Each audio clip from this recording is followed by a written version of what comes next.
కిసాన్ ఘాట్ వద్ద జరిగే కిసాన్ మహా పంచాయత్ కోసం వచ్చిన రైతుల్ని పోలీసులు అదుపులోకి తీసుకున్నారు. అక్కడికక్కడ పోలీసులు రైతుల్ని అడ్డుకుంటున్నారు, అదుపులోకి తీసుకుంటున్నారు. పంజాబ్ నుంచి రైతులు ఢిల్లీకి వెళ్లకుండా అడ్డుకునేందుకు సంభూ బోర్డర్ వద్ద హర్యానా పోలీసులు భారీ సిమెంట్, కాంక్రీట్ వాల్స్, ఇనుప ముళ్ల కంచెలు, బారికేడ్లను ఏర్పాటు చేశారు.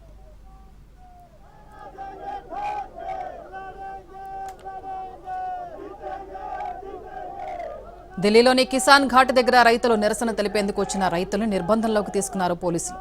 రైతుల్ని బస్సుల్లో అక్కడి నుంచి తరలించారు.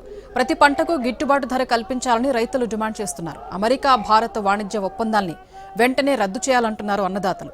దేశ రాజధాని కోసం భూముల్ని త్యాగం చేశాం, రైతులు మా పిల్లలు సైన్యంలో సిపాయిలుగా ఉన్నారంటూ రైతులు గతంలో 13 నెలల పాటు నిరసనలు, ధర్నాలు చేసినా ప్రభుత్వం అన్ని అబద్దాలు చెప్పిందంటూ తమ ఆవేదన వ్యక్తం చేస్తున్నారు.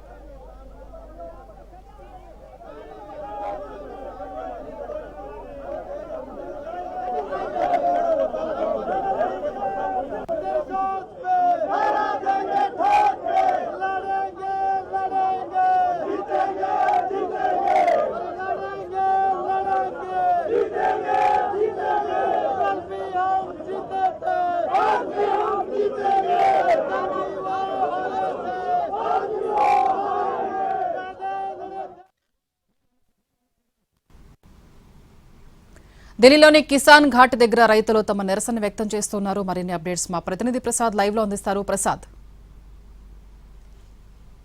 కొద్దిమంది మాత్రమే అంటే పోలీసుల కళ్ళు కప్పి ఏదో రకంగా జెండాలు అవన్నీ కూడా తీసేసి మామూలు ప్రయాణికుల్లాగా వచ్చినటువంటి కొద్దిమంది రైతులు, దాదాపు 100 మంది పైగా రైతులు కిసాన్ ఘాట్కు చేరుకునేందుకు ప్రయత్నం చేశారు. వారిని అయితే కిసాన్ ఘాట్ పరిసర ప్రాంతాల్లోనే పోలీసులు నిర్బంధించి వారందరినీ కూడా బస్సుల్లో తరలించడం జరిగింది.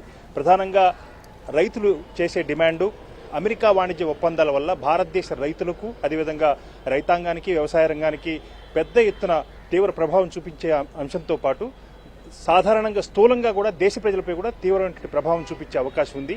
వెంటనే ఈ ఒప్పందాన్ని రద్దు చేసుకోవాలన్నది వాళ్ళ యొక్క ప్రధానమైన డిమాండ్. దాంతోపాటు గతంలో దాదాపు 13 నెలల పాటు పెద్ద ఎత్తున దేశ రాజధాని సరిహద్దు ప్రాంతాల్లో చేసినటువంటి రైతుల ధర్నా వల్ల ప్రభుత్వం ఏమాత్రం కూడా స్పందించలేదు. పైగా పూర్తి స్థాయిలో అబద్దాలని రైతులను మోసగించింది.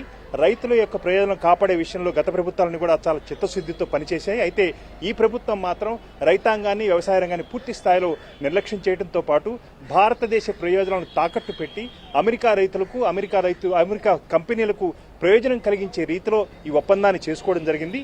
ఇది ఎట్టి పరిస్థితుల్లో కూడా అంగీకరించబోము. ఎంతటి త్యాగాలకైనా సిద్ధంగా ఉన్నాము.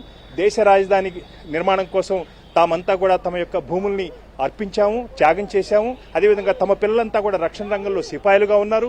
దేశానికి మేమెంతో చేస్తున్నాము. రైతు యొక్క ప్రయోజనాలను కాపాడని ప్రభుత్వాలను పూర్తి స్థాయిలో నిరసిస్తాము, ఆ మేరకు వ్యతిరేకిస్తామన్న అంశాన్ని రైతులు చాలా స్పష్టంగా చెప్తున్నారు. కొద్ది నిమిషాల క్రితమే రైతులు ఇక్కడ ఆందోళన చేసేందుకు, అదేవిధంగా నిరసన తెలియజేసేందుకు కిసాన్ ఘాట్, భారత మాజీ ప్రధాని చౌదరి చరణ్ సింగ్ సమాధి వద్ద ఈ కిసాన్ ఘాట్ అంటారు. ఈ కిసాన్ ఘాట్ వద్ద రైతుల యొక్క ప్రయోజనాలను చెప్పుకునేందుకు ఒక వినతి పత్రాన్ని సింబాలిక్ గా ఇవ్వాలని చెప్పి ప్రయత్నం చేశారు. దీన్ని